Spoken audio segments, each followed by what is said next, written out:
somos adventistas. Si tú no eres adventista, inmediatamente ya me estás tirando en internet. ¿Guiado por quién será? Pues por los demonios que nos están siguiendo a través de internet también, y que están sentados también aquí en la iglesia. Ahorita lo van a ver.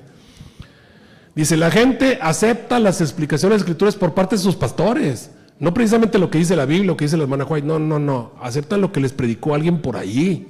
Y se lo creyeron. Y no investigan por sí misma. Por lo tanto, al actuar por medio de sus ministros, puedo dominar a la gente de acuerdo con mi voluntad. Lo dice aquí. Pero nuestra principal preocupación consiste en silenciar a esta secta guardadora del sábado. Debemos suscitar la indignación popular contra ella. Llamaremos a nuestro lado a hombres grandes y sabios según el mundo e induciremos a las autoridades a cumplir nuestros propósitos. Entonces de pronto surge ahí una persona que se pone, que tiene autoridad, que es conocido, que tiene algunos seguidores y empieza a hablar acerca del sábado, ¡pum!, lo matamos luego. Ya se imaginan ustedes de quién estoy hablando. Debemos suscitar la indignación popular contra ella. Llamaremos a nuestro lado a hombres grandes y sabios según el mundo, induciremos a las autoridades a cumplir nuestros propósitos. Entonces el día de descanso que yo he creado será puesto en vigor mediante las leyes más severas y exigentes. Estamos hablando de las leyes dominicales, eso está en el futuro. Los que no hagan caso de ellas serán expulsados de las ciudades y aldeas y se les hará pasar hambre y privaciones.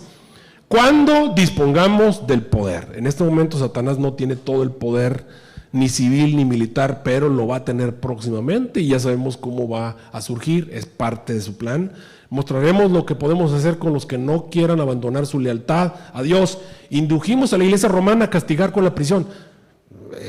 Ampliamente podemos tener un montón de evidencias a través de la historia, como la Inquisición dirigida por la Iglesia Católica se encargó de torturar a los que no eran católicos. Bueno, la tortura y la muerte a los que se negaron a someterse a sus decretos. Ahora que estamos poniendo a las iglesias protestantes y al mundo en armonía con este brazo derecho de nuestro poder, dispondremos finalmente una ley para exterminar a todos los que no se sujeten a la autoridad.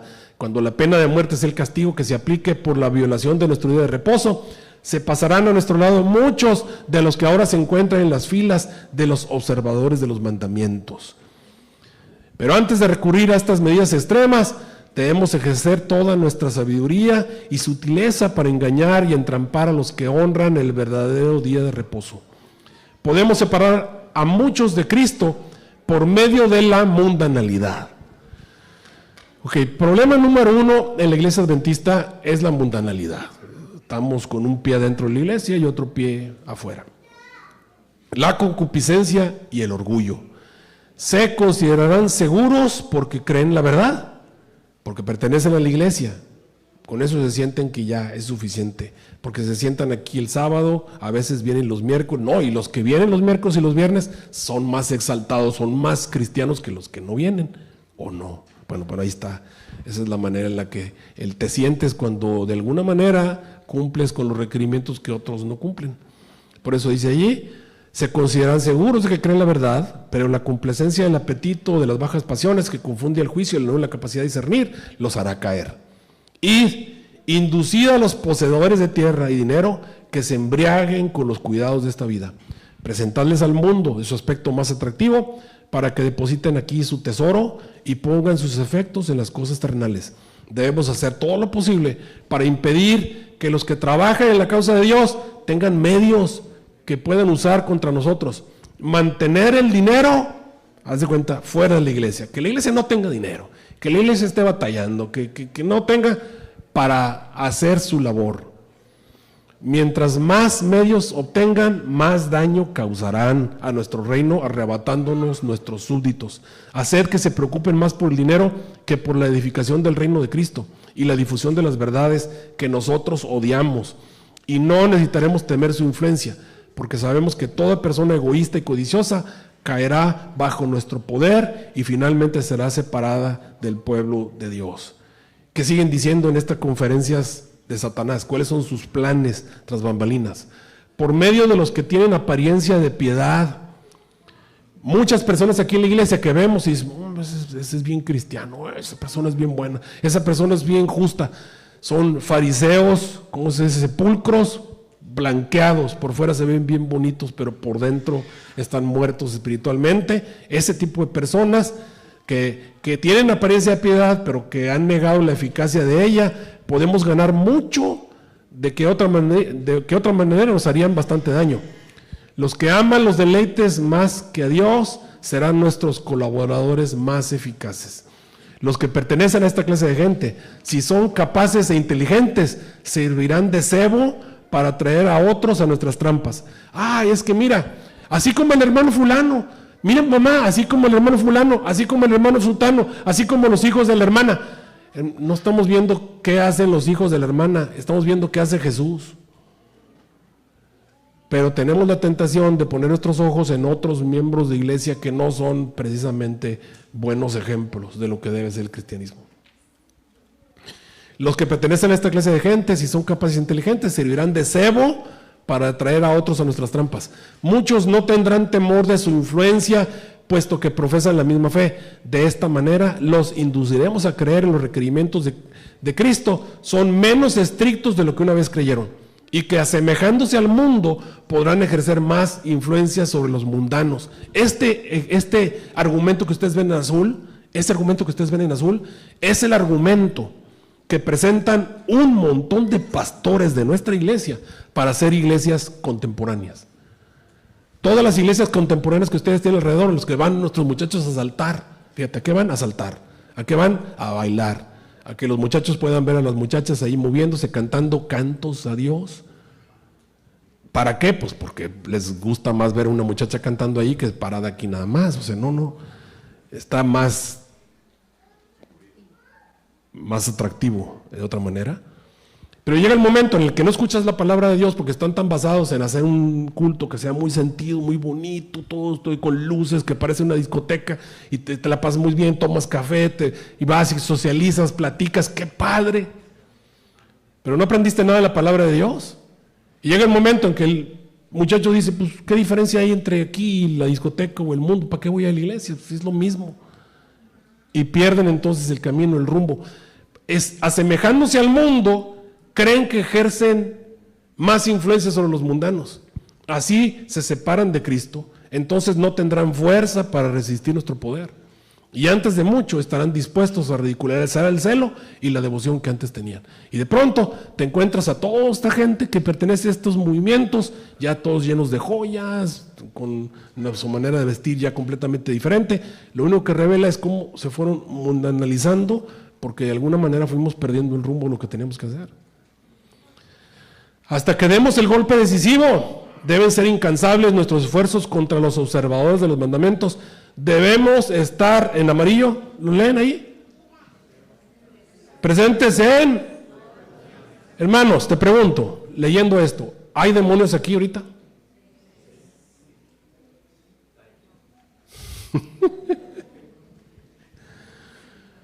¿Tú crees que hay demonios que siguen la transmisión de nuestra iglesia a través de internet? ¿Crees que les gusta lo que estoy diciendo? ¿Qué crees que van a hacer? Inmediatamente van a empezar a poner comentarios y la gente, en vez de entrar a escuchar un tema de 50 minutos, pues mejor leo el comentario a ver qué dicen y entonces se pone a leerlo y ya eso tiene mucho éxito. Mucho éxito. Debemos estar presentes en todas sus reuniones, en todas. Nuestra causa sufrirá bastante, especialmente en sus grandes reuniones, y debemos ejercer mucha vigilancia y emplear todas nuestras artes seductoras para impedir que las almas escuchen la verdad y sean impresionados por ella. Tendré en el terreno como agentes míos a hombres que sostengan falsas doctrinas, mezcladas con suficiente cantidad de verdad como para engañar a las almas. También tendré incrédulos presentes que manifestarán dudas. No le hagan caso a ese pastor, ese tuerce las escrituras, agarra sus versículos para lo que le conviene, los está desviando. Ok. También tendré incrédulos presentes que manifestarán dudas con respecto a los mensajes de amonestación que envía el Señor a su iglesia. Si la gente leyera y creyera esas palabras de advertencia, tendríamos poca esperanza de vencerla. Pero si podemos apartar su atención de esas admoniciones, seguirán ignorantes de nuestro poder y astucia, y por fin los tendremos en nuestras filas. Dios no permitirá que se desprecien impunemente sus palabras. Si podemos mantener a las almas engañadas por cierto tiempo, la misericordia de Dios se apartará de ellas y Él nos las entregará para que las dominemos completamente. Debemos producir distracción y causar división. Y de pronto, no, que esa iglesia de Richardson esté unida, no, vamos a levantar aquí un hermano que no esté de acuerdo con algo y lo vamos a hacer, y nos le vamos a pegar y le vamos a meter, y vamos a traer que un hermano que le cae gordo le diga algo, y traen esa desunión, y comienza a haber desunión dentro de la iglesia. Y vamos a inducirlos a criticar, a juzgar, a acusarse, a condenarse mutuamente, a albergar egoísmo, enemistad. Y por esos pecados Dios nos arrojó de su presencia, y todos los que sigan nuestro ejemplo tendrán una suerte similar. Y ahí está la cita del Espíritu de Profecía. Y ya.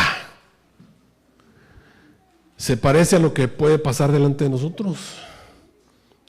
Así como se parece a la manera en la que Satanás actúa en el mundo, se parece a lo que Satanás hace adentro de nuestras filas y en nuestra iglesia, la manera en la que trabaja. Así ha estado su agenda. Pastor, ¿y para qué estamos aprendiendo esto? Bueno, porque Satanás estudia la mente. Aquí tengo 3 citas, hice un resumen de lo que dice un párrafo grandísimo el hermano White, donde dice cómo Satanás estudia la mente. Porque la gente me dice, pastor, ¿puede Satanás leernos la mente? La respuesta es no, no puede.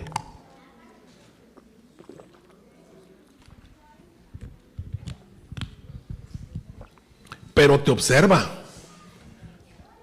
Te observa. Y como te observa con suficiente cuidado y con suma atención que tú no te la presentas ni a ti mismo ni a tu familia, Satanás, lo que tú no haces con tu familia, de observar detenidamente a tus hijos, o de observar detenidamente a ti, o a tu esposa, o a tu esposo, o a tus seres queridos, Satanás lo hace con tus hijos. Él observa con atención a tus hijos. ¿Por qué? Porque los quiere perder, así de sencillo. Los quiere perder. Así que, ¿qué hace? Por miles de años, Satanás ha estado experimentando con las propiedades de la mente humana y ha llegado a conocerla bien. Entonces tenemos una persona que se la sabe de todas en cuanto a la manera en la que actuamos. Lo dice aquí.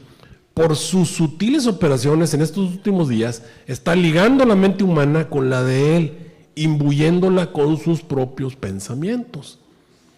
Mira, pregúntale a tu hijo adolescente, ¿qué te gusta más, Jesús o el hombre araña? ¿Qué te gusta más, Jesús o Superman? ¿Qué se te hace más divertido, Jesús o Superman? ¿Jesús o el hombre araña? Y aún nosotros los adventistas decimos, pues parece ser que el hombre araña está más divertido. Y ni siquiera es real. Pero de alguna manera, Satanás logró convencerte con sus propios pensamientos de que alguien que es bueno y malo es mejor que Jesús. Y por último, y está haciendo esta obra en forma tan engañosa que los que aceptan su conducta no saben que Él los tiene dirigiéndolos a su antojo.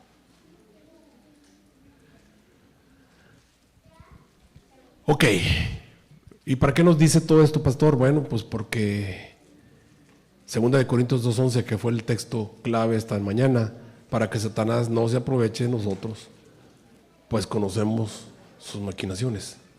Ya sabemos lo que está haciendo, abiertamente dicho en este sermón. ¿Va a tener éxito o no va a tener éxito? Pues mucho de eso depende de ti y de mí.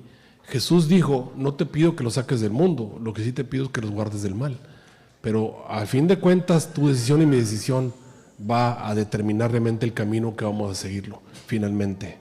Es cierto que 1 Tesalonicenses 5:21 dice, escudriñadlo todo, retened lo bueno, pero también la Biblia dice que no debemos usar la libertad que el Señor nos da como una oportunidad para la carne. No debemos utilizar la oportunidad o la libertad que Dios nos da como una oportunidad para la carne, porque también nos dice la palabra de Dios en Gálatas que todo lo que el hombre siembra, eso vas a cosechar. El que siembra para la carne, de la carne cosecha corrupción. El que siembra para el espíritu obviamente cosecha vida eterna. Pastor, pues entonces estamos amolados. No, más son los que están con nosotros. En 2 Reyes capítulo 6, versículos 16 al 17, nos cuenta la historia cuando el rey de Siria mandó apresar a Eliseo, y se encontraba ahí en las murallas, y su siervo estaba todo asustado porque veía cómo los ejércitos asirios venían por ellos. Y ahora sí, que ¿quién nos va a poder salvar? ¿A quién nos va a alcanzar? ¿Cómo nos vamos a salir de esta?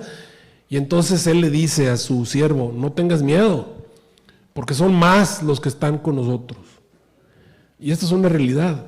Satanás se llevó consigo a la tercera parte de los ángeles del cielo. Una tercera parte es 1 de cada 3, o sea, 2 de cada 3 quedaron con Dios.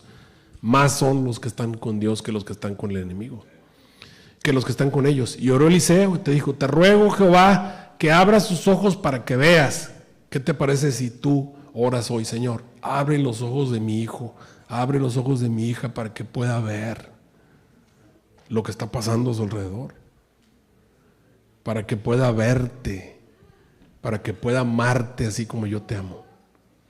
Y oró Eliseo, te dijo: oh Jehová, abra sus ojos para que vea. Entonces Jehová abrió los ojos del criado y miró, y aquí que el monte estaba lleno de gente a caballo y de carros de fuego alrededor de Eliseo. Si pudiésemos abrir los ojos espirituales, podríamos ver a los demonios sentados aquí en esta iglesia. Si abriésemos los ojos espirituales, podríamos ver cómo Satanás le hace frente a nuestro canal de YouTube. Cómo le hace frente, cómo lo daña y cómo trabaja para que no tengamos la influencia que hemos sido llamados por Dios para tener. Y nosotros, tranquilitos, se nos olvida que estamos en guerra. Eso fue lo que Jesús le dijo a sus discípulos. Dijo: si ustedes pudiesen creer y tuviesen un poquito más de visión espiritual, porque yo te dije que te vi debajo de la higuera cuando yo estaba orando por ti, te vi que estabas orando debajo de la higuera, ¿por eso crees? Cosas mayores que estas verás. Le dijo: de cierto te digo, que verán el cielo abierto y a los ángeles de Dios que suben y descienden sobre el Hijo del Hombre. O sea, el mundo espiritual, hermanos, es real. Es real. Así como te estoy leyendo estas citas y tú puedes pensar que están allí nada más para entretener o de alguna manera, es real. El conflicto es real, la guerra es real.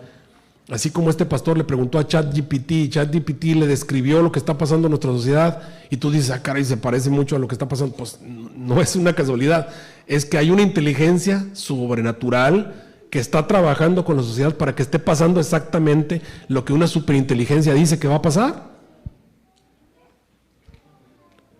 Básicamente te estoy diciendo, esto es una prueba de que realmente un enemigo está haciendo esto. Si ustedes van a un campo y ven que está saliendo cizaña, pues dicen: esto lo hizo alguien. Cuando ustedes ven que todas estas cosas que estamos mencionando están pasando, ustedes pueden saber que hay un enemigo haciendo esto. Es real. Sí, es cierto. Satanás nos ha pedido para zarandearnos como al trigo, pero se nos olvida la otra parte del versículo. Es cierto que la Biblia dice que la paga del pecado es muerte, pero se nos olvida la otra parte del versículo. Dice: la paga del pecado es muerte, Romanos 6:23. Pero también dice que la dádiva de Dios es ¿qué cosa? Es vida eterna. Aquí también dice, sí, que Satanás los ha pedido para zarandearnos como el trigo, pero la segunda parte del versículo dice: pero yo, Jesús Cristo, el Hijo de Dios, he rogado por ti para que tu fe no falte. Y tú, una vez vuelto, no importa que caigas, si te regresas, puedes confirmar a tus hermanos. La parte más gloriosa de todo esto es que en estas cosas podemos tener paz. En el mundo, Jesús dice, van a tener aflicción, pero confíen, yo he vencido al mundo. Y así como Jesús venció, nosotros también podemos vencer con su poder. En Mateo 28:20, Jesús hizo la promesa más hermosa de todas. La creo, ¿la crees tú también? He aquí, yo estoy con vosotros, con ustedes, todos los días, aún hasta el fin del mundo. ¿Crees esto? Imaginemos por un instante la frescura de la alborada en la antigua y amurallada ciudad de Dotán. El rocío de la mañana aún humedece la tierra cuando el joven siervo del profeta Eliseo se levanta para comenzar sus labores cotidianas. Sin embargo, al asomarse por encima del muro de la ciudad, su corazón se paraliza y el terror inunda su ser. Ante sus ojos se despliega un espectáculo aterrador, un vasto y fuertemente armado ejército sirio, con imponentes caballos y relucientes carros de guerra, ha sitiado completamente la ciudad durante la noche. El pánico se apodera del muchacho, quien corre hacia su maestro, con voz temblorosa, lanza un grito de angustia que ha resonado a través de los siglos en el texto sagrado. En el libro de Segunda de Reyes, capítulo 6, versículo 15, leemos su desesperada exclamación: «¡Ah, Señor mío! ¿Qué haremos?». La respuesta del anciano profeta Eliseo es un monumento a la paz inquebrantable que solo otorga la comunión íntima con el cielo. Sin asomo de temor, el profeta ora con una profunda serenidad. No pide que el ejército enemigo desaparezca mágicamente, ni clama por un escape milagroso, su petición es profundamente espiritual y reveladora. En Segunda de Reyes, capítulo 6, versículo 17, Eliseo clama: «Te ruego, oh Jehová, que abra sus ojos para que vea». Inmediatamente, el velo de lo material se descorre. Los ojos espirituales del joven son abiertos, y de repente, comprende la gloriosa realidad que lo rodea. La montaña entera está llena de gente de a caballo y de carros de fuego que rodean a Eliseo. El ejército celestial era infinitamente superior a las fuerzas terrenales que amenazaban sus vidas. Esta majestuosa narrativa no es un simple cuento de la antigüedad, es una ventana abierta de par en par hacia una de las realidades teológicas más profundas y solemnes de nuestra existencia. El universo es el escenario de un conflicto cósmico y continuo. La historia de la redención nos enseña que el mundo que tocamos y vemos no es el único que existe. Detrás del telón de nuestra cotidianidad humana, se libra una batalla feroz y silenciosa por cada mente y cada corazón. El apóstol Pablo, con aguda percepción espiritual, nos advierte sobre esta realidad en su carta a los Efesios, capítulo 6, versículo 12, recordándonos que no tenemos lucha contra sangre y carne, sino contra principados, contra potestades, contra los gobernadores de las tinieblas de este siglo, contra huestes espirituales de maldad en las regiones celestes. Es imperativo, amados buscadores de la verdad, que comprendamos la naturaleza de nuestro adversario. El gran enemigo de las almas no es una fuerza impersonal ni una simple metáfora del mal en el mundo. Es un ser real, dotado de una inteligencia superlativa, aunque corrompida. Antes de su caída, era el querubín cubridor, resplandeciente en la misma presencia de la luz inaccesible. Al ser arrojado del cielo, no perdió sus formidables facultades de organización y liderazgo, simplemente las pervirtió, poniéndolas al servicio de la destrucción. Él no trabaja al azar. Sus ataques no son accidentales ni producto de la improvisación. Por el contrario, opera con una astucia y una precisión militar escalofriantes. Para llevar a cabo su obra de engaño y ruina, las fuerzas de las tinieblas se organizan en asambleas y deliberaciones. Así como en el cielo hay orden y consejo, el reino de las sombras imita esta estructura. La mensajera del Señor, Elena de White, a través de visiones inspiradas y revelaciones de incalculable valor, ha descorchado el velo que oculta estas maquinaciones tenebrosas. En sus escritos inspirados, se nos ha permitido vislumbrar la escalofriante realidad de los concilios de los demonios. Ella describe con vívidos detalles cómo Satanás convoca a sus ángeles caídos para planear, con fría y calculadora maldad, las estrategias más efectivas para destruir la fe del pueblo de Dios, especialmente de aquel remanente que se esfuerza por guardar los mandamientos y mantener el testimonio de Jesucristo en los últimos días de la historia terrenal. En estas asambleas sombrías, el enemigo supremo se dirige a sus huestes con instrucciones precisas. Él sabe que su tiempo es corto, tal como nos lo advierte el libro de Apocalipsis, capítulo 12, versículo 12. Su estrategia principal no es necesariamente incitar a los creyentes a cometer crímenes atroces o pecados escandalosos de forma inmediata. Su táctica es mucho más sutil y mortífera. Su objetivo primordial es cortar la línea de comunicación entre el alma humana y su creador. La mensajera del Señor, Elena de White, nos revela que, en esos concilios, Satanás instruye a sus emisarios para que mantengan a los seguidores de Cristo sumidos en la distracción, en las preocupaciones mundanales, en el amor al dinero y en los placeres pasajeros, con el único y siniestro propósito de impedirles que se dediquen a la oración ferviente y al estudio profundo de la Santa Biblia. El enemigo entiende una gran verdad espiritual, quizás mejor que muchos creyentes profesos. Un cristiano que ora y que se alimenta diariamente de las Escrituras es un blanco imposible de destruir. Satanás tiembla ante la oración sincera del más humilde de los santos. Por ello, en sus oscuras deliberaciones, se planean métodos personalizados para cada individuo. Los espíritus malignos estudian nuestros temperamentos, nuestras inclinaciones genéticas, nuestras heridas de la infancia y nuestras rutinas diarias para colocar la tentación exacta en el momento más oportuno. Buscan sembrar dudas, fomentar la discordia entre los hermanos, provocar el desánimo y, sobre todo, crear una falsa sensación de seguridad espiritual. No obstante, queridos lectores, al sumergirnos en el estudio de esta realidad invisible, no lo hacemos para abrigar el temor en nuestros corazones. El propósito de desentrañar estas verdades no es magnificar el poder de las tinieblas, sino despertar nuestras conciencias adormecidas y llevarnos a los pies del único que posee todo el poder en el cielo y en la tierra. La revelación de los planes del enemigo es, en sí misma, una inmensa manifestación de la gracia y el amor de nuestro Padre Celestial. Dios no nos ha dejado a merced de lobos rapaces sin advertirnos ni equiparnos para la victoria. Así como el siervo de Eliseo descubrió que los ejércitos celestiales estaban allí para protegerlos, nosotros debemos comprender que todo el cielo está interesado en nuestra salvación. Dios ha dispuesto que miríadas de ángeles santos y poderosos acampen alrededor de aquellos que le temen, tal como lo promete el Salmo 34, versículo 7.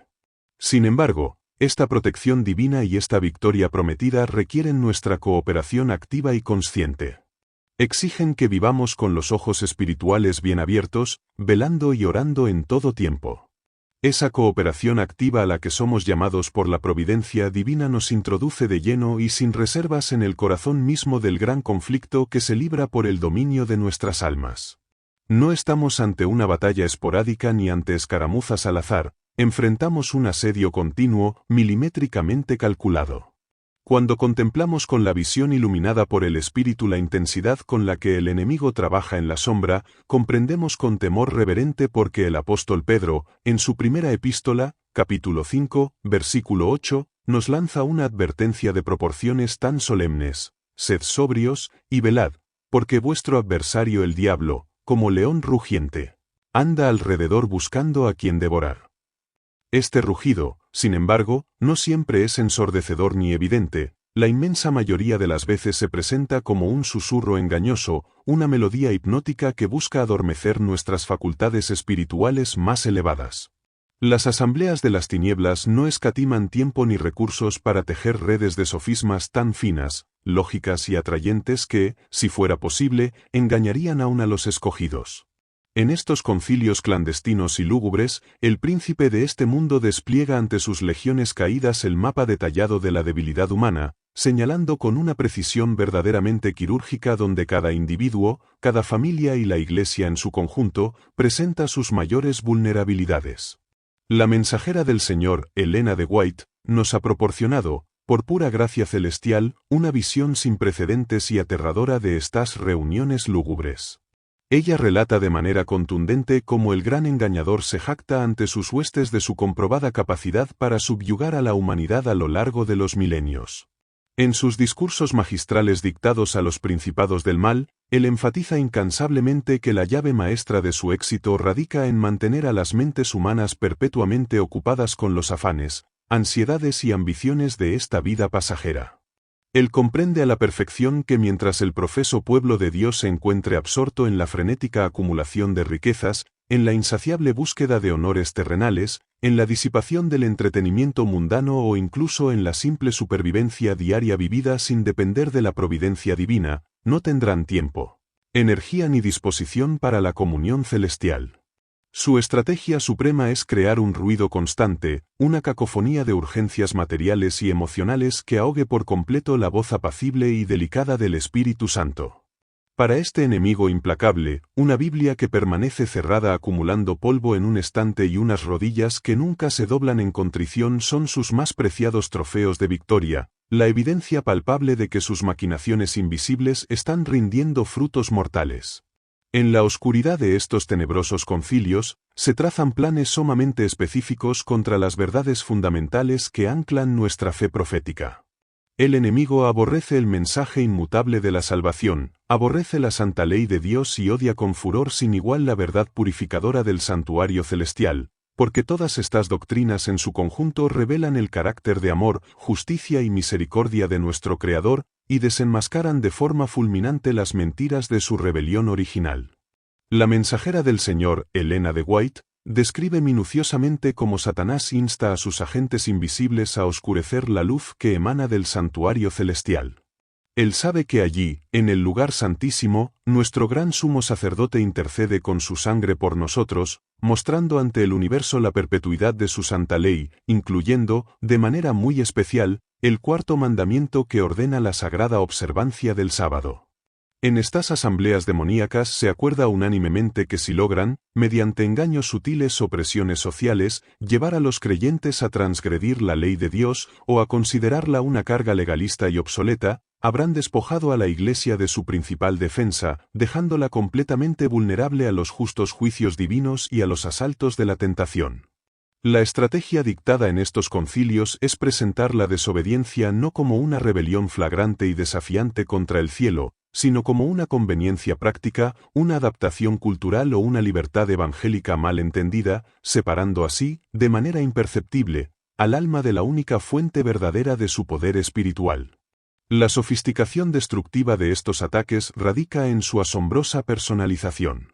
Los demonios, habiendo observado el comportamiento y la psicología de la humanidad durante casi 6 milenios, son maestros consumados en el arte de la psicología corrupta. Ellos registran diligentemente cada palabra descuidada que pronunciamos, evalúan cada mirada de codicia, miden cada arranque de ira y escudriñan nuestras reacciones ante la adversidad. En sus oscuras asambleas, intercambian esta valiosa información táctica y diseñan trampas hechas exactamente a la medida de nuestras inclinaciones hereditarias y cultivadas. Si nuestra debilidad particular es el orgullo, prepararán escenarios sociales y eclesiásticos donde nuestro ego sea lisonjeado hasta provocar una ceguera espiritual total. Si, por el contrario, nuestra flaqueza es la tendencia al desánimo y a la melancolía, orquestarán una serie de circunstancias adversas que nos hagan sentir irremediablemente abandonados por el cielo y aplastados por el peso aplastante de nuestras faltas pasadas. Frente a esta colosal conspiración de dimensiones cósmicas, el Hijo de Dios podría sentirse tentado a desesperar. Sin embargo, el libro de Santiago, en su capítulo 4, versículo 7, nos entrega la insuperable fórmula divina para alcanzar la victoria. Someteos, pues, a Dios, resistid al diablo, y huirá de vosotros. Pero el archienemigo sabe muy bien que es absolutamente imposible resistir sus embates si primero no estamos sometidos incondicional y gozosamente a la voluntad de nuestro Padre Celestial. Es exactamente en esta encrucijada donde la inefable majestuosidad del plan redentor brilla con un esplendor inigualable. El creyente sincero jamás está desamparado. La oración ferviente no es un mero ritual psicológico de consuelo, es el arma balística más potente de todo el universo. Cuando el Hijo de Dios, sintiendo la inmensidad de su debilidad y su profunda necesidad, se aferra desesperadamente a las promesas divinas en el poderoso nombre de Jesús, todo el orden jerárquico de las tinieblas se estremece de terror. En esos mismos concilios demoníacos donde se planeaba nuestra ruina, el dulce nombre del Salvador, pronunciado con una fe genuina y temblorosa, causa pánico, desbandada y confusión total. La mensajera del Señor, Elena de White, nos asegura con palabras de inmenso consuelo que cuando Satanás ve que, desconfiando de nosotros mismos, corremos a refugiarnos bajo las todopoderosas alas del Altísimo, todos sus meticulosos planes son instantáneamente desbaratados. Los ángeles de gloria, seres de inmensa pureza y fuerza incalculable que superan abrumadoramente en poder a las legiones rebeldes, no son simples espectadores en este drama milenario. Ellos son comisionados y enviados inmediatamente desde los atrios celestiales para repeler al enemigo invasor, descendiendo con la velocidad de un relámpago para rodear al alma suplicante con un muro de luz divina impenetrable y repeler a las fuerzas de la oscuridad. Este muro de luz divina inexpugnable, forjado en los mismos atrios de la eternidad y del cual estamos rodeados, no es una mera barrera pasiva que se levanta a nuestro alrededor, sino la presencia viva, activa y palpitante de los formidables ejércitos del Dios Altísimo. La revelación bíblica nos asegura con una certeza inquebrantable que no estamos solos ni abandonados a nuestra propia suerte en esta peligrosa peregrinación terrenal. En el libro de Hebreos, capítulo 1, versículo 14, el autor inspirado lanza una pregunta retórica que resuena con un eco de triunfo y consuelo a través de los siglos. ¿No son todos espíritus ministradores, enviados para servicio a favor de los que serán herederos de la salvación? Estos excelsos seres de luz, que superan en inteligencia, velocidad y fortaleza a cualquier potencia de las tinieblas, reciben comisiones directas y urgentes desde el mismo trono de la gracia para intervenir decisivamente en los asuntos humanos. Ellos son los celosos ejecutores de las providencias divinas, encargados día y noche de frustrar los complots destructivos que se fraguan en las profundidades del abismo y de guiar los pasos vacilantes de los hijos de Dios hacia refugios de paz, sabiduría y seguridad eterna. Su ministerio es silencioso, imperceptible para el ojo carnal, pero sumamente eficaz, neutralizando a diario peligros físicos, trampas emocionales y sofismas espirituales que nuestra limitada visión mortal ni siquiera alcanza a percibir. Para comprender con una nitidez aún mayor la dinámica de este incesante conflicto cósmico, y cómo las siniestras resoluciones de las asambleas satánicas son confrontadas y desbaratadas por la majestad de las cortes celestiales, debemos dirigir nuestra mirada espiritual hacia una de las escenas más dramáticas, sublimes y reveladoras de todo el registro del Antiguo Testamento. En el libro de Zacarías, capítulo 3, versículos del 1 al 5, se descorre majestuosamente el velo del mundo invisible para mostrarnos un juicio de proporciones eternas. El profeta contempla en visión estática al sumo sacerdote Josué, quien representa tipológicamente al pueblo de Dios arrepentido en todas las edades de la historia, de pie, humillado, ante el ángel de Jehová. A su mano derecha, ocupando la posición clásica del fiscal implacable en los tribunales de la antigüedad, se encuentra Satanás, listo y dispuesto para acusarle con furia.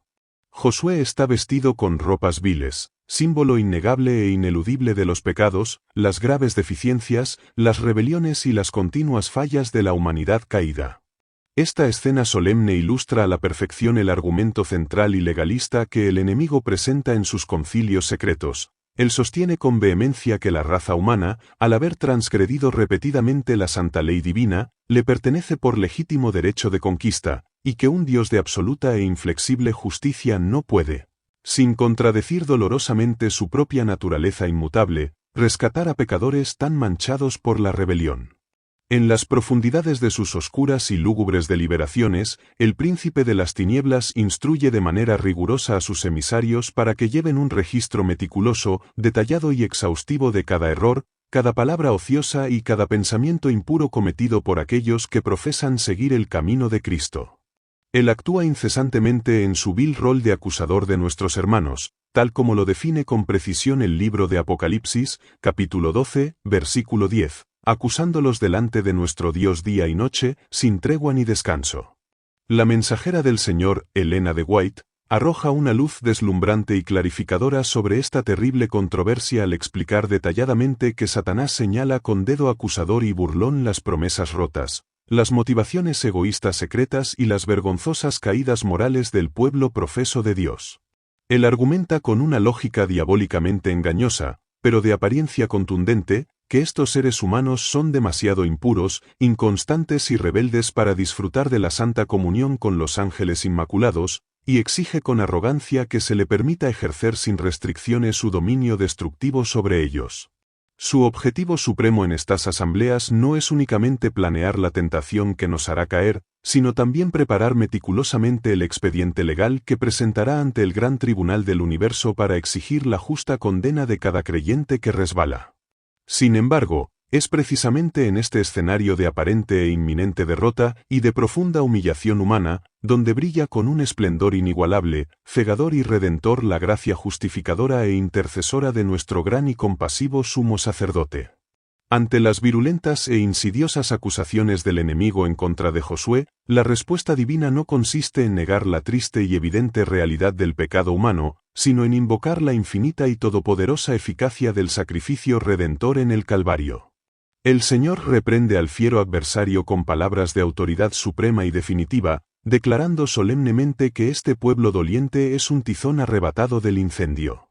Inmediatamente después, resuena en las bóvedas celestiales la orden gloriosa y libertadora de quitarle las vestiduras viles y vestirlo con ropas de gala y una mitra limpia sobre su cabeza, una metáfora sublime, insuperable y conmovedora de la imputación y la impartición de la justicia perfecta e inmaculada de Cristo.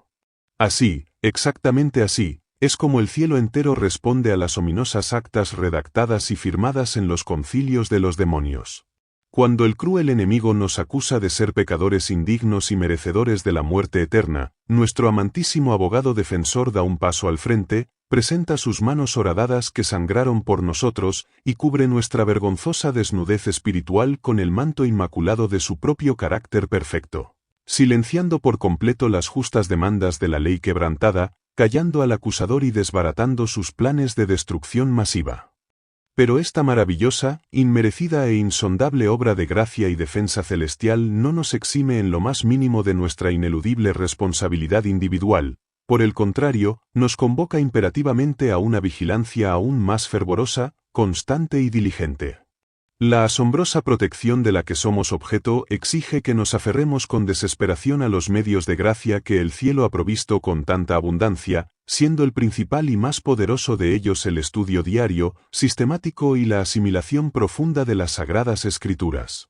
El mayor ejemplo, el modelo supremo de cómo desbaratar los ataques frontales y las emboscadas del enemigo, lo encontramos vívidamente plasmado en la vida misma de nuestro Salvador. Cuando el Señor Jesús enfrentó al archienemigo cara a cara en la desolación del desierto, según nos relata con detalle el libro de Mateo, capítulo 4, no utilizó su omnipotencia divina intrínseca para defenderse y aniquilar al tentador, sino que recurrió humilde y sabiamente a la misma arma que está hoy a nuestra completa disposición, la bendita palabra escrita. 3 veces, ante las insinuaciones más sutiles, calculadas y abrumadoras, el bendito Hijo de Dios respondió con un firme, inquebrantable y rotundo escrito está. Cristo demostró de una vez y para siempre que una mente humana completamente saturada de las verdades bíblicas es una fortaleza espiritual inexpugnable, plenamente capaz de discernir y rechazar las mentiras envueltas en luz que han sido cuidadosamente diseñadas en los laboratorios de las tinieblas. La mensajera del Señor, Elena de White, es categórica, solemne e insistente al advertirnos que sólo aquellos creyentes que hayan fortalecido diligentemente sus mentes con las verdades eternas de la Biblia podrán resistir incólumes en el último y gran conflicto que se avecina sobre el mundo.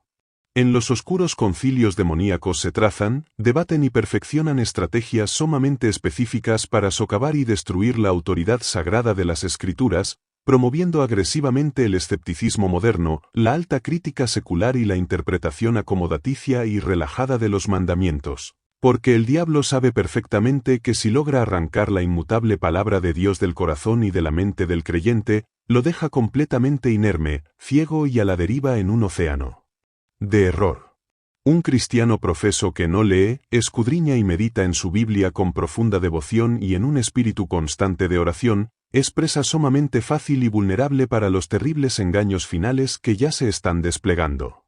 El gran enemigo de las almas no teme a nuestra elocuencia humana, ni a nuestras antiguas tradiciones eclesiásticas, ni mucho menos a nuestra limitada inteligencia natural. A lo único que le teme verdaderamente, y que lo hace temblar junto a todas sus huestes, es a un hombre o a una mujer humilde que, arrodillados en la quietud de su aposento y con la Biblia abierta de par en par, reclaman con fe viva las infalibles promesas divinas y deciden valientemente vivir de toda palabra que sale de la boca de Dios.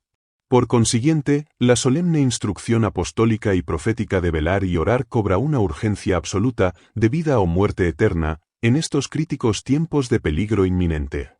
Velar no significa vivir en un estado de paranoia espiritual constante, buscando demonios literales detrás de cada circunstancia adversa o contratiempo cotidiano. Significa, más bien, mantener una sensibilidad espiritual aguda y refinada.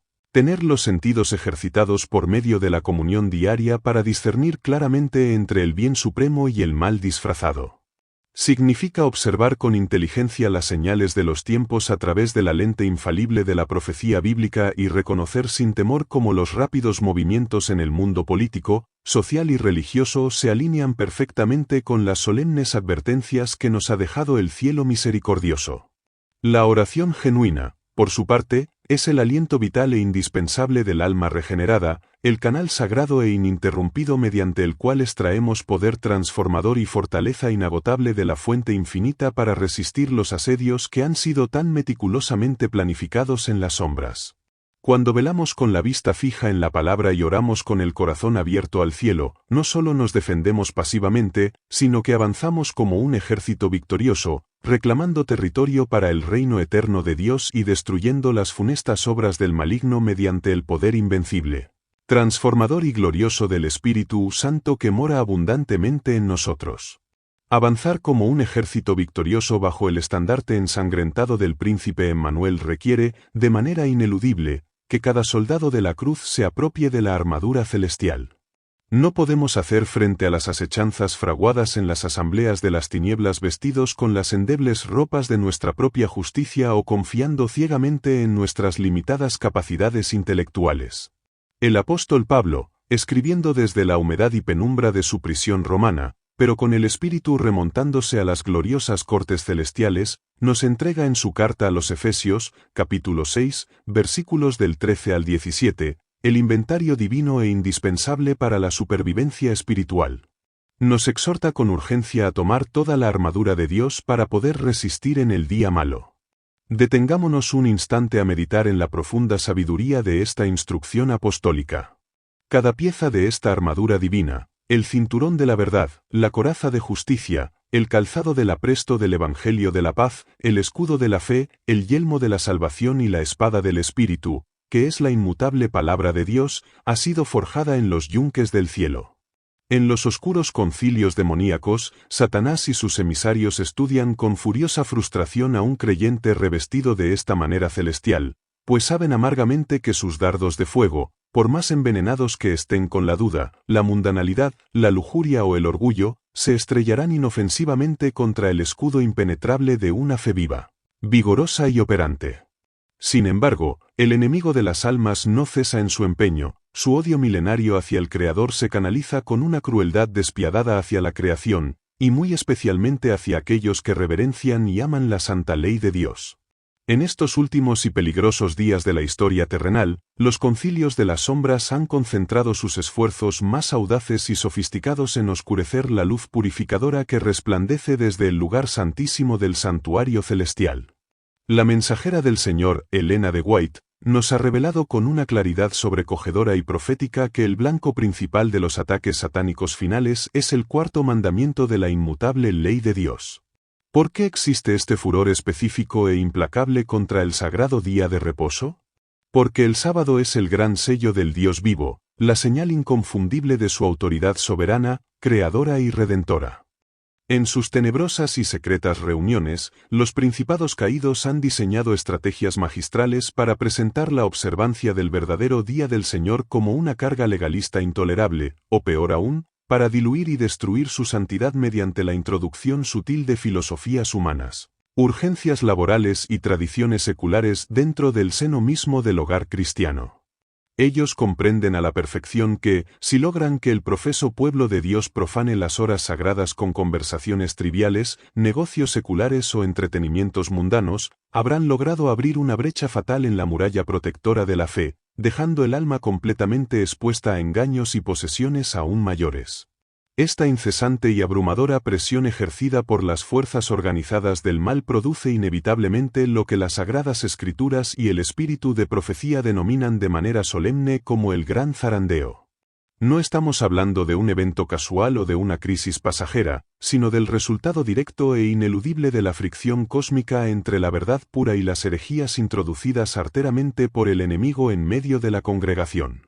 La mensajera del Señor, Elena de White, nos advierte con solemne urgencia sobre este tiempo de prueba purificadora e inminente. En sus visiones inspiradas, ella observó con tristeza cómo el fuerte soplo de la falsa doctrina, el amor a las comodidades y la mundanalidad generalizada arrastrará sin misericordia a todos aquellos que no estén firmemente anclados en la roca de los siglos. Los demonios, en sus asambleas estratégicas, planean utilizar el amor al mundo, la complacencia propia, las ofensas no perdonadas y las amargas disensiones internas como un cedazo implacable para separar el trigo de la cizaña. Aquellos que han profesado conocer la verdad pero no han permitido que ésta santifique cada rincón de sus vidas, aquellos que se han conformado tristemente con una religión de formas vacías, de meros ritos externos sin experimentar el poder regenerador e íntimo del Espíritu Santo, caerán como hojas secas ante la furiosa tempestad que se avecina. Es una perspectiva profética que debe llenarnos de un temor reverente y santo, impulsándonos a examinar nuestros corazones cada mañana a la luz escrutadora y divina de la Santa Biblia, rogando al cielo que exponga y limpie cualquier pecado oculto que estemos albergando en secreto en contra de la luz divina. Pero en medio de esta terrible tormenta de engaños, pruebas y maquinaciones invisibles, el cielo no permanece de brazos cruzados. Mientras los demonios se reúnen en la oscuridad para planear la ruina eterna de los creyentes, las huestes celestiales se movilizan en la luz con un propósito salvífico de proporciones incomprensibles para nuestra finita mente humana mortal.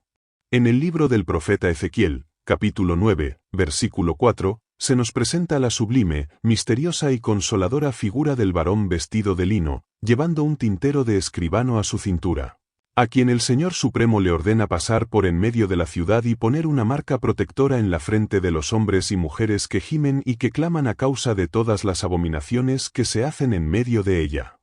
Esta marca distintiva, este glorioso sello del Dios vivo, es colocado de manera invisible, pero indeleble, por los ángeles de gloria sobre aquellos corazones contritos que, en medio de la apostasía generalizada y la rebelión global, se mantienen leales y fieles a los preceptos divinos. Cuando los ángeles oscuros, bajo las estrictas órdenes directas de su líder rebelde, intentan acercarse para tentar más allá de sus fuerzas o para destruir a uno de estos fieles sellados, retroceden aterrorizados y cegados. No pueden, bajo ninguna circunstancia, cruzar la sagrada línea de sangre trazada por el sacrificio infinito del Cordero de Dios. Todo el vasto universo no caído observa con contención el aliento este asombroso despliegue de gracia, misericordia y poder, donde la aparente y fragilísima debilidad del ser humano, unida intrínsecamente por la fe a la omnipotencia de Cristo, vence de manera rotunda a las jerarquías más antiguas y poderosas del mal. Esta inmensa victoria asegurada en los majestuosos atrios celestiales debe, no obstante, asimilarse y vivirse de manera sumamente práctica, tangible y real en el polvo de nuestra cotidianidad terrenal. Frente a esta realidad, surge la gran pregunta: ¿cómo neutralizamos efectivamente en nuestras propias vidas los sofisticados planes trazados en los concilios satánicos? La respuesta divina es de una sencillez profunda y transformadora, levantando un altar al Dios verdadero en cada uno de nuestros hogares. La mensajera del Señor, Elena de White, insiste repetidas veces y con ruego maternal en que el culto familiar diario, celebrado con reverencia y gozo tanto en la frescura de la mañana como en la quietud de la noche, es el antídoto más poderoso que existe contra los letales venenos espirituales de nuestra era moderna. Cuando los padres reúnen a sus hijos, apartando las distracciones del mundo, para abrir reverentemente la página de la Sagrada Biblia, para entonar dulces himnos de alabanza y para doblar sus rodillas en humilde y sincera súplica, se levanta inmediatamente una fortaleza de luz divina alrededor de esa vivienda. Los ángeles malignos, que merodean incesantemente buscando fisuras en nuestra consagración familiar, huyen despavoridos ante la fragancia purificadora de la verdadera devoción que asciende como incienso desde un hogar consagrado a Dios. El estudio profundo de la lección de la escuela sabática, la memorización constante de las promesas que se hallan en la página sagrada y el servicio compasivo y desinteresado al prójimo se convierten de esta forma en trincheras espirituales absolutamente inexpugnables. podemos tener la absoluta certeza de que no hay consejo del infierno, por más elaborado que sea, que pueda prevalecer contra una familia, un joven o un anciano que, reconociendo su total y absoluta dependencia del cielo, clama a una sola voz por la presencia inefable y protectora del Espíritu Santo. Esta preparación forjada en la intimidad del culto familiar y la fidelidad inquebrantable a los preceptos divinos, nos conduce de manera inexorable hacia el clímax de la gran controversia. No hemos sido llamados únicamente a resistir pasivamente dentro de nuestras fortalezas espirituales, sino a avanzar con la intrepidez de los profetas de antaño. A medida que las tinieblas morales se espesan sobre la tierra, cubriendo a los pueblos con un manto de oscuridad e incredulidad profunda, el Señor de los ejércitos derramará su Espíritu Santo sin medida sobre el remanente fiel. Este es el glorioso tiempo de la lluvia tardía, aquel refrigerio espiritual prometido en la Sagrada Escritura que capacitará a la Iglesia triunfante para dar el fuerte pregón del tercer ángel de Apocalipsis 14. Así como la lluvia temprana descendió en el Pentecostés para germinar la preciosa semilla del Evangelio, la lluvia tardía caerá con un poder aún más sobrecogedor para madurar la dorada mies de la tierra. Bajo esta investidura divina, el mensaje de advertencia final no será un murmullo tímido, sino un clamor potente que resonará de un extremo al otro del globo, desenmascarando las falacias babilónicas y llamando a las ovejas sinceras que aún se encuentran cautivas en los rediles de la confusión religiosa. En este punto culminante, la polarización de la humanidad será absoluta y definitiva, no habrá terreno neutral. Por un lado, las multitudes, seducidas por los milagros engañosos del espiritismo y presionadas por leyes opresivas, recibirán la marca de la bestia, rindiendo pleitesía a un sistema que ha osado alterar la inmutable ley del Creador. Por otro lado, un grupo pequeño pero indomable, aquellos que han permitido que la verdad santifique cada facultad de su ser, resplandecerán con el sello del Dios vivo. Es en este solemne instante cósmico cuando el incesante ministerio intercesor de nuestro sumo sacerdote en el santuario celestial llegará a su fin. Cristo pronunciará aquellas palabras definitivas y eternas: el que es injusto, sea injusto todavía, y el que es santo, santifíquese todavía. Con la consumación de la expiación final, la puerta de la gracia, que ha permanecido abierta por milenios, se cerrará para siempre. Los ángeles destructores soltarán los cuatro vientos, y el mundo entero se sumirá en un caos sin precedentes, desprovisto de la gracia restrictiva del Espíritu Santo que antes refrenaba las pasiones del corazón humano. Comenzará entonces el temible tiempo de la angustia de Jacob, un periodo de prueba psicológica y espiritual tan intensa que probará hasta la última fibra de nuestra fe. El pueblo de Dios se encontrará viviendo en la tierra sin un intercesor en el santuario celestial. Satanás, al ver que su tiempo es corto y que no puede arrebatar a los sellados de las manos del Omnipotente, desatará toda la furia de sus legiones oscuras contra ellos. En medio de la hostilidad del mundo entero, los santos experimentarán una profunda agonía del alma, similar a la que sufrió el patriarca aquella noche junto al torrente de Jaboc. El enemigo traerá a su memoria sus pecados pasados, buscando sumirlos en la desesperación y convencerlos de que su caso no tiene remedio.